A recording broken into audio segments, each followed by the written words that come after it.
Gentlemen, let's Red Gaming video. We're going to be going through a Tech Tribunal analysis of Sniper 3 on the Xbox One and PS4. I'd like to just take a moment to apologise for the layout of the frame rate counters for the video. Unfortunately, we're doing some changes in the background and it's rendered the display looking a little bit hinky for this particular video, but this is only a preview and it doesn't affect the results. All it is doing is affecting the layout, as we're making some changes to the template.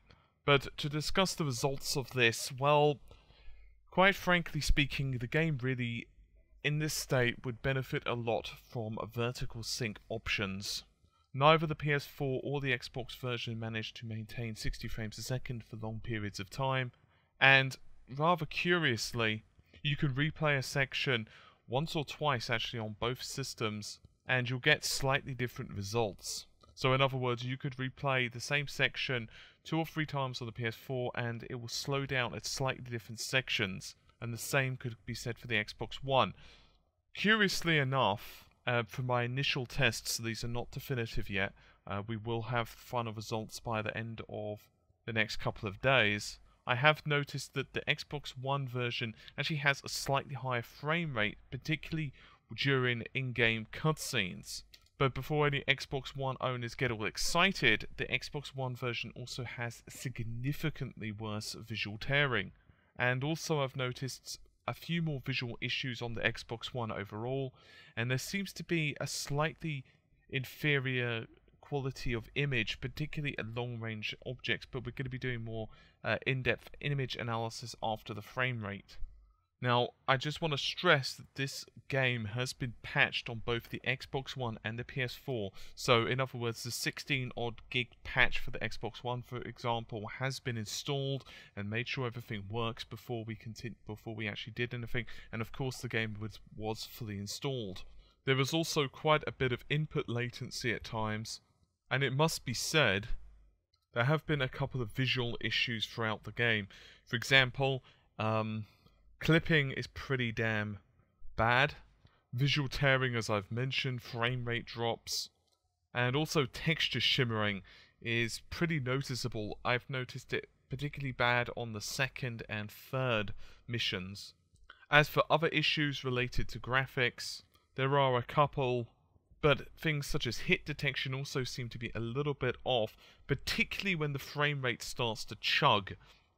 I don't know if that's just a coincidence. I need to do more testing on this. So for example, even sometimes you'll get like a lung shot when you shoot them in the shoulder, and you'll even see shoulder damage, but it will tell you it's a lung shot.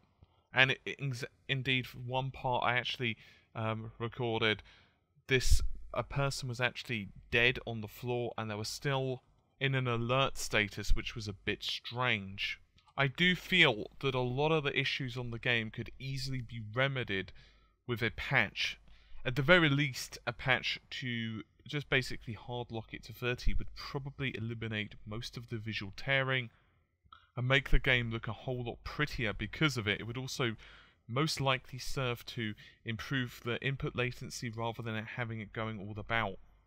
So, just to reiterate, I will be doing a full comparison and analysis on this. I just want to show you guys the initial results. In case you're wondering why it's just a quick job today, it's because, well, quite frankly, we have been working on stuff behind the scenes, and I'm also performing a review of a couple of graphics cards that I've been sent, which has something to do with a competition as well, which I can't really mention anything else until I've finished with the reviews. In addition to that, the PC versions of this game we've just finally gotten as well. There's just been a little bit of a delay since we've been so busy and swapping components consistently with our machines. So hopefully I'm hoping to be able to finish that over the next couple of days as well, and we can start doing some comparisons versus the consoles and telling you guys what we actually think is the best version. As I've mentioned, I have noticed that the Xbox One version does have a slightly higher frame rate from our initial tests, but that's not counting the fact that there is a hell of a lot of torn frames, and so you'll get instances where, for example, 80% of the screen updates, but 20% just simply doesn't, and indeed can remain stagnant for a couple of frames. So the PS4 version actually has more unique frames, slightly less latency, but that's just from our initial tests, and we haven't been really doing a major graphics analysis as yet. As I said, those will be coming over the next few days. Anyway, hopefully you've enjoyed the relatively brief look at this. I'll see you soon. Take care, and bye for now.